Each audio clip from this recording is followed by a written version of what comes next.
Hi, today I'm going to unbox and set up the Apple Mac Mini M1. I ordered this directly from Apple Philippines because I wanted the upgraded 16 gigabytes of RAM. Waiting time was around 2 weeks. The package came like this. Let's do the unboxing.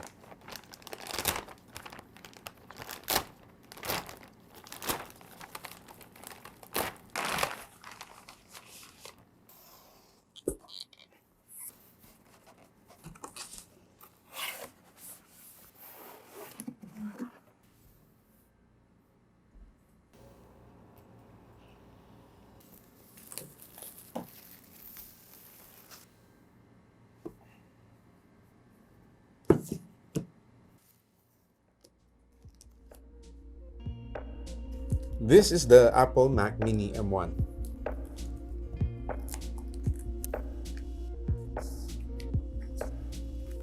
The usual sticker and quick setup guide. And the only other accessory is the power cable. This is my first Apple Mac Mini, and I am truly amazed on how small it is. The housing is made of aluminum, with a slightly raised circular base. All four corners are rounded, and there is an Apple logo at the top. The back is where all the ports are located. Tech specs. This Apple Mac Mini M1 has 8-core CPU and 8-core GPU. It has a 16-core neural engine. I ordered this with a 16GB of RAM and 256GB of SSD. You can get one with 500GB, 1TB, or 2TB SSD for an additional cost. It can support two displays via USB-C and HDMI port. It can support more if you use a display link, but that would be on another video. It has a built-in speaker and a 3.5mm headphone jack. The HDMI port can also support multi-channel audio output. Two Thunderbolt or USB 4 ports with support for DisplayPort, Thunderbolt 3 up to 40 gigabits per second, USB 4 up to 40 gigabits per second, and USB 3.1 Generation 2 up to 10 gigabits per second. Thunderbolt 2, HDMI, DVI, and VGA supported using adapters. I already bought adapters because all my external hard drives are Thunderbolt 2. Two USB-A ports up to 5 gigabits per second, one HDMI 2.0 port, 1 gigabit Ethernet port configurable to 10 gigabits Ethernet, one 3.5mm headphone jack, Wi-Fi 6 wireless networking, Bluetooth 5.0 wireless technology.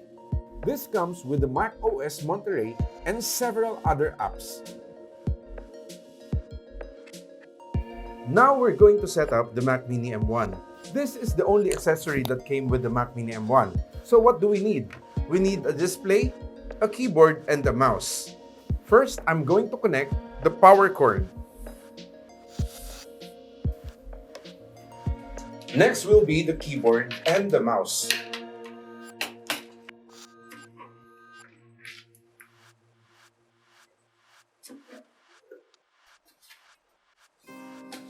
Now, we're going to set up the display. I'm going to connect this 2K monitor to the HDMI port of the Mac Mini M1.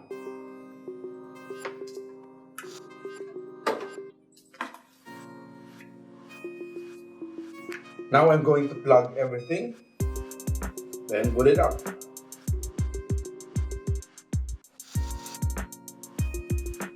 Out of the box, the Mac Mini M1 can support two displays. One via the HDMI, the 2K monitor, and I can connect another 4K monitor via the USB-C port.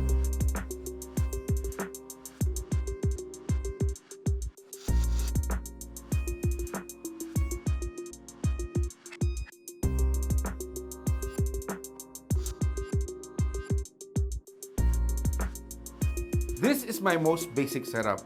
I'll be adding more peripherals soon. This is not a review video. Instead, this is just an unboxing and setup video.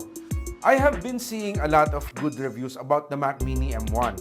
And by far, This is the easiest and fastest Mac that I have set up.